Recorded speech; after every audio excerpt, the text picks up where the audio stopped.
আজকে সারা দিন কি খাবার খেলাম আর এত আয়োজন কিসের জন্য সেটাই আজকে ভিডিওতে থাকছে। আর এত এলাহি কাণ্ড Thank you কেন very much. সেটাই বলে দিব। হ্যাঁ Thank you very much. জি, আজকে নূরের বার্থডে, আমার বড় ভাতিজির আজকে বার্থডে, তো এটার জন্যই এত আয়োজন। আসসালামু আলাইকুম, আমি অর্পা আপনাদের জন্য নিয়ে আসছি নতুন একটা ব্লগ। এটা হচ্ছিল নূরের বার্থডে ব্লগ। সকাল সকাল উঠে গেলাম, আমি উঠলে কি হবে, আরাফকে আমি রেডি করাই দিছি অলরেডি, বাট সে আবারও ঘুমায় গেছে। তো এই তো ওরে ডাকতেছিলাম, ডাকতে ডাকতে আমিও পেরেশানি হচ্ছিলাম। তো ওর প্রচুর পরিমাণে ঘুম ছিল, ও দাঁড়াতেও পারছিল না। তো ওর বাবা ওকে মানে জুতোটা পরিয়ে এই তো দিয়ে আসলো। তো আমি আসার সময় আবার ওকে নিয়ে আসলাম স্কুল থেকে গিয়ে, যে আমি আজকে ওকে নিয়ে আসছি। তো নিয়ে আসার পর ওর ক্ষুধা লেগেছে, তো ওকে ব্রেড আর বাটার দিলাম ওকে নাস্তাটা। যাক, রেডি হয়ে নিলাম, এখন চলে যাব আম্মুর বাসায়। তো এই তো রাস্তায় যেতে যেতে হচ্ছিল নূরের জন্য কিছু নিয়ে যাব। ও বলছে ওর কোনো গিফটের দরকার নেই, তারপরও ওই যেটা পছন্দ করে মোটামুটি সেটা আমি দেখে নিয়ে যাব। তো এই তো চলে যাচ্ছি আরাফকে নিয়ে আম্মুর বাসায়। তো এই তো আরাফ আর আমি পৌঁছায় গেলাম আম্মুর বাসায়। তো ঢুকতেই অনেক সুন্দর ঘ্রাণ পাচ্ছিলাম। আমি তখন বুঝতে পারলাম যে ভাবি অলরেডি রান্নাবান্না শুরু করে দিয়েছে। তো এই তো আরাফ ঢুকলো আর আমি সরাসরি কিচেন রুমে চলে গেলাম। গিয়ে দেখি হ্যাঁ, ভাবি অনেক আইটেম করতেছে।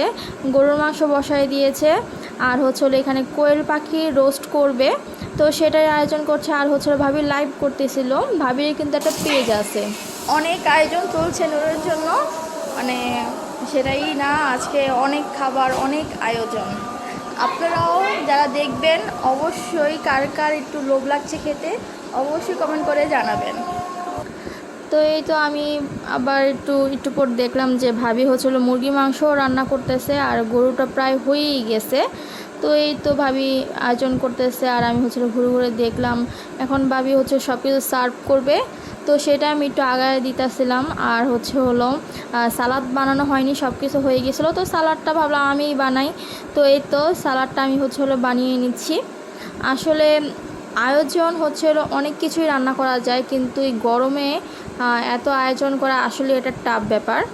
তো এই তো আমাদের সব কিছু হলো শেষ, সব কিছু গুছায় নিলাম। এখন খাওয়া দাওয়া করবে, বাচ্চারা খাওয়া দাওয়া করবে, আর যারা আছে সবাই খাওয়া দাওয়া করে নেবে। তো আমি আরাফকে আর রোহানিকে ওদেরকে আগে মানে খাওয়াই দিতেছিলাম। আসলে ওদেরকে না খাওয়াই দিলে ওরা ঠিকমতো খায় না, আর মোবাইল ছাড়া তো ওরা কিছুই বুঝে না। তো এই তো মোবাইল দেখছিল, আর ওদেরকে খাওয়াই দিলাম আমি। তারপর যে ওখানে আমার বড় ভাই আর সাথে যারা যারা ছিল সবাই খাচ্ছিল। তা আমি নূরকে স্কুলে নিতে আসছি, আর স্কুলে এসে মনে পড়ে গেল ছোটোবেলার সেই স্কুলের স্মৃতি। আসলে আমিও এই স্কুল থেকেই এসএসসি পাশ করে বের হয়েছি।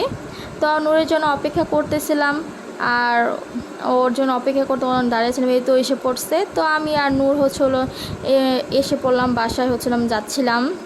তো নূর বলতেছিল আমাকে দেখায় না, ভালো লাগতেছে না। তো বাসায় এসে নূর আর আমি একসাথে লাঞ্চটা করলাম, খাওয়া দাওয়াটা একসাথেই করলাম। তো করার পরে খাওয়া দাওয়া শেষে আমি ফিরনি খাইলাম, ভাবির স্পেশাল হাতের ফিরনি। ফিরনিটা যে কি মজা হয়েছিল সেটা আমি বলে বোঝাতে পারবো না।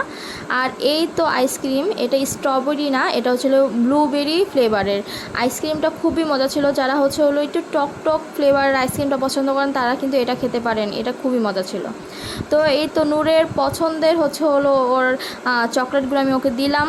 তারপর সন্ধ্যায় রেডি হয়ে নিলাম, বাচ্চারা ফুচকা খাবে। তো এই তো বাচ্চাদের নিয়ে বের হয়ে গেলাম ফুচকা খাওয়ার জন্য। তো এই মামার কাছে আমি সবসময় আসি ফুচকা খাওয়ার জন্য। তো এই তো আমরা বাচ্চাদের প্রচুর ঝাল লাগছিল। তো বাসায় আসার পরে ফাইনালি কেক কাটবো। এই তো নূরে রেডি হচ্ছিলো, সব কিছু রেডি করতেছিল কেক কাটার জন্য। আর আমি সবাইকে একটু ছবি তুলে দিলাম। তো মা, ভাবি সবাই মিলে এই যে কেক কাটলো। আর বার্থডে গার্ল যেটা ছিল, ওর অবস্থা দেখেন, ওর নিজের কেক নিজেই খাচ্ছে, মানে ওর অতটুকু ওয়েট করা মানে সবুর নাই বললেই চলে। তো এই তো সবাই খাওয়াই দিল ওরে কেক। তো আমরা একটু মজা করলাম, আমার আম্মু একটু মজা করতেছিল আমার ছেলের সাথে। তারপর হচ্ছে ভাবি পিস করতেছিল, আমি আমার পছন্দের পিসটা নিয়ে নিলাম। আর রাতে হচ্ছে হলো চাউমিন খেলাম, চাউমিন খেয়ে আজকের বিদায়। আল্লাহ হাফেজ সবাইকে।